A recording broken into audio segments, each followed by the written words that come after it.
Hey guys, welcome to week 13 of your NFL action. I am Ted Rath, bringing to you over 16 years of NFL experience so that we can dive into some of these key matchups, but also how some of the injuries may impact your favorite players and your fantasy rosters. So I hope everyone enjoyed their Thanksgiving and had a phenomenal time enjoying games, but also quality time with family and friends.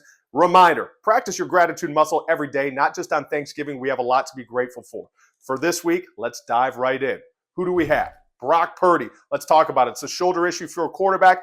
That is a big issue. Not only that, they have West Coast to East Coast travel. That takes a tremendous toll on your body from a physiological perspective.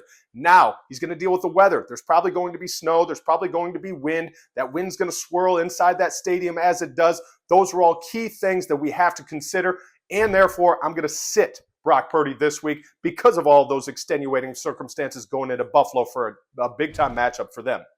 Next, Breece Hall. This is a key player for the New York Jets, just trying to finish the season strong. They're trying to be competitive. They're trying to get out there, and they're going to need him. They need to establish that run game. He's dealing with a knee issue. Here's his advantage. He had the bye week. He's dealing with extended rest. He should be ready to go. He says he's ready to go. They progressed him through the week of practice where it was limited, and then they built him into a full participant at the end of the week. So this is a key one. For all those reasons, I'm going to start him. The other thing to consider, the Seattle defense is giving up 4.7 yards per carry. So I think Breece Hall is going to be a big part of this offense.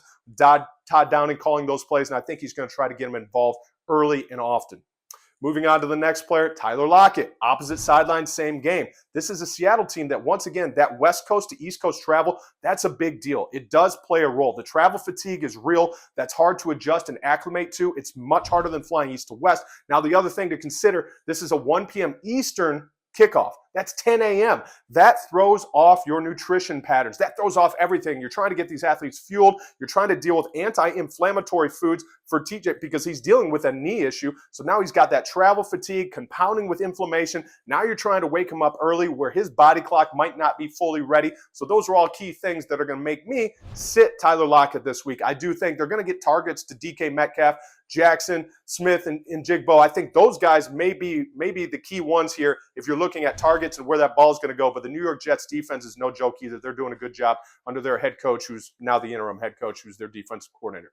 Now, team tip of the week. We're going back to that first player we talked about, the San Francisco 49ers traveling all the way across the country to Buffalo. Sunday Night Football. A blizzard potentially in Buffalo. This is a cool game, but here are the key considerations. You have to look at Brock Purdy. How's he going to play this game with questionable shoulder strength? That is going to impact him in this game. So what are they going to have to do? They're going to try to establish the running game, but that Buffalo defense is humming. They're a top half defense, top 15 in most categories. So I think they're going to come with a plan and be ready to go. The other player to keep an eye on is Josh Allen. He's playing an MVP caliber season. I think when you look at this, he's going to have a great game. He's going to be able to pick them apart if they can throw the football, but if not, look for running back James Cook to have a big impact on this game. Their offensive line coach in Buffalo, Aaron Cromer, phenomenal coach. He's going to have that offensive line ready to ground and pound. If it's snowing, they're going to establish game, try to control that play clock. So keep an eye on all those variables. But most importantly, as always, have fun. Practice that gratitude muscle every day, not just Thanksgiving. Keep enjoying these games. Hit like, hit subscribe. Keep tuning in.